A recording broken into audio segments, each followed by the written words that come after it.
Typically, I do an example and I make some poor soul come to the front of the room.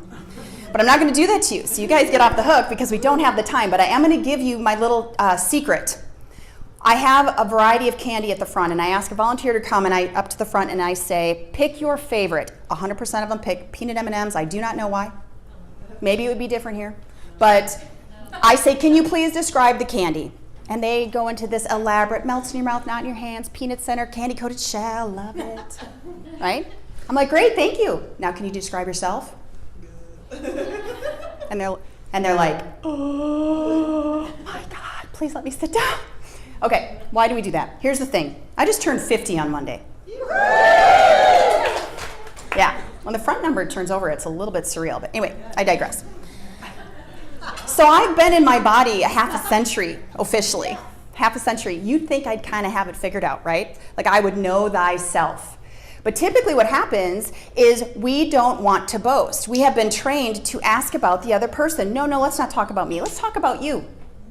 I'm here to say that that's probably not in our best interest because we can influence how people perceive us. In other words, how many times have you met someone and in the first 2 seconds you size them up and you're like, oh yeah, right? But then you get to know the person and you're like, they're so fun, they're gonna be my next best friend, right? Yes, that rarely happens in real life, and it's because we don't lead with what we want you to know about us. But we come from the Midwest, and we just do not talk about ourselves. Like, it is all about you. But it's really important for us to be the ones to set the stake in the ground to say, here's what I stand for, here's what I believe, here's how I make a difference, here's how I show up. This is a statistic from Forbes magazine. Less than 15% of people truly define their personal brand, and of that 15%, less than 5% live it every day. That's not the worst part of the statistic. This is 70% believe they have defined it, and 50% think they're living it every day. What does that mean? We are walking around like a hot mess, and we don't even know it. If you take nothing else from today, please remember this. Brand is what people say about you when you are not in the room. Do you know what people are saying about you when you're not in the room?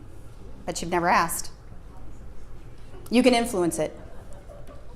So, what are you known for? Most of us say, hey, what do you do? I'm an accountant, I'm a brand strategist, awesome, right. Okay, so what? So is, 50,000 other people. But what are you known for? You need to be able to answer this question. In my particular case, because I'm at the front of the room and I got the mic, I'll tell you what I'm known for. I grow brands. That's what I'm known for. I'm also known for Bye Bye Monster. It's a children's educational product that helps kids who struggle with nighttime fear. I also created a brand school because there's a lot of startups and small business owners who cannot afford their own agency and can't brand themselves. They don't have, $40,000 or better. So what I just did on Monday is I launched a brand school. So I took 30 years of experience, boiled it down, put it in a virtual platform so that people can DIY some of this stuff and not have to say to me, holy crap, I wish I knew that. Where were you 7 years ago when I started my business? It's right there, all in one place.